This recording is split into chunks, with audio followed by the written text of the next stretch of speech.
The $7.9 trillion company you've never heard of. Welcome back. Imagine a company so vast, so powerful, that it quietly manages more money than the GDP of Japan and Germany combined. It doesn't produce cars or phones or even the software running on your laptop. Instead, it pulls the invisible financial strings behind the scenes. That company is BlackRock, the world's largest asset manager, and at its heart stands a man whose name doesn't appear on Forbes' richest list, Larry Fink. The irony? Despite overseeing a financial empire with nearly $7.9 trillion in assets under management, Fink himself isn't a billionaire. He is a king without a crown, the most powerful man on Wall Street who is somehow almost invisible to the average person. But to understand the rise of BlackRock and its enigmatic founder, you have to trace the unlikely story of a man who started not with wealth, but with loss. Larry Fink wasn't born into the old money dynasties of New York finance. He grew up in a modest, middle-class Jewish family in Van Nuys, California, the son of a shoe store owner and a professor. By his own account, money was always a topic of concern in the household, not in the sense of abundance, but in scarcity. As a boy in the 1950s, he saw how quickly fortunes could rise and fall, and those early lessons shaped the cautious, calculating man he would become. In school, he wasn't the loudest or the most charismatic, but he was driven. He went on to study political science at UCLA and later earned an MBA from the Anderson School of Management. What's interesting is that he didn't initially set out to be a titan of finance. He wanted security, something that would insulate him from the financial uncertainties of his childhood. That quest for security would one day push him to create one of the most risk-averse yet influential institutions in history. Larry Fink's early career began at First Boston, a major investment bank.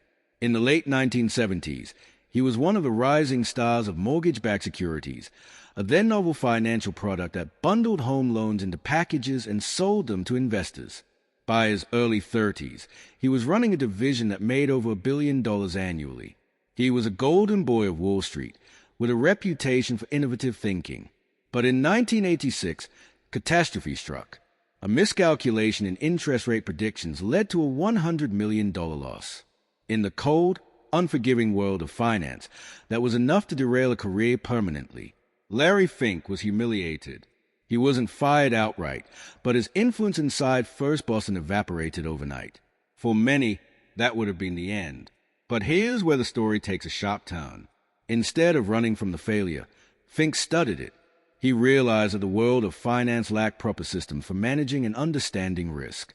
No one had truly mastered the art of using technology to forecast, monitor, and hedge against disaster.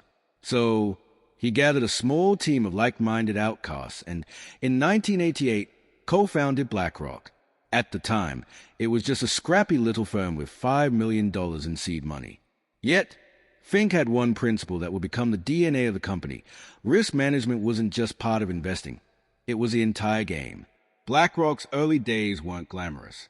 They focused on fixed income investments, the less sexy corner of Wall Street compared to stocks or leveraged buyouts. But what made them different was their obsession with data. Fink and his team developed a system they called Aladdin, short for Asset, Liability, Debt, and Derivative Investment Network. It wasn't magic. Though it seemed like it, Aladdin could crunch vast amounts of financial data, identify risks that others missed, and model out scenarios in ways no other firm could. While competitors relied on gut instinct and bold moves, BlackRock relied on cold numbers and caution. By the mid-1990s, BlackRock was managing tens of billions. In 1999, it went public.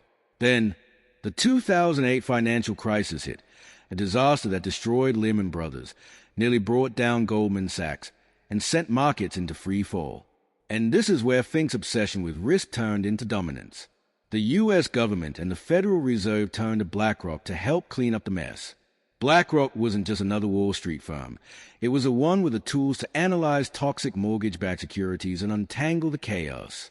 In essence, Larry Fink became the financial janitor of America, sweeping up the broken glass after the party ended. But that's not the full story. While BlackRock was cleaning up, it was also consolidating power. The company grew rapidly, swallowing competitors and expanding globally. By the 2010s, BlackRock wasn't just managing trillions. It was influencing governments, corporations, and even climate policy. Fink began writing annual letters to CEOs, pushing them towards sustainability and corporate responsibility. These letters weren't polite suggestions. They were directives from a man who controlled massive voting power in shareholder meetings. When you manage $7.9 trillion, your voice isn't advice, it's law. Yet power breeds controversy. Critics accuse BlackRock of being a shadow government, a financial empire too big to challenge. How can one firm own significant stakes in nearly every major corporation, from Apple to Exxon to Pfizer, without raising concerns about monopolistic influence? Others point to conflicts of interest. BlackRock advises governments on financial policy while also profiting from the very markets those policies affect. Then there's the paradox of Fink's climate crusade. He urges companies to divest from fossil fuels, yet BlackRock remains one of the largest investors in oil and gas. Some see this as hypocrisy, others as pragmatism. Larry Fink himself is a study in contrasts. He is not flashy, not a Wall Street playboy, and not even especially wealthy by billionaire standards. His net worth hovers around $1 billion, a fraction of what you might expect for someone commanding trillions. He has been married to his college sweetheart for decades, lives relatively quietly, and avoids the celebrity status of figures like Elon Musk or Warren Buffett. Yet behind the curtain, his influence rivals or surpasses theirs. He has been called the fourth branch of government and the most powerful man in finance, but he doesn't crave the spotlight. In fact, his low profile may be his greatest asset.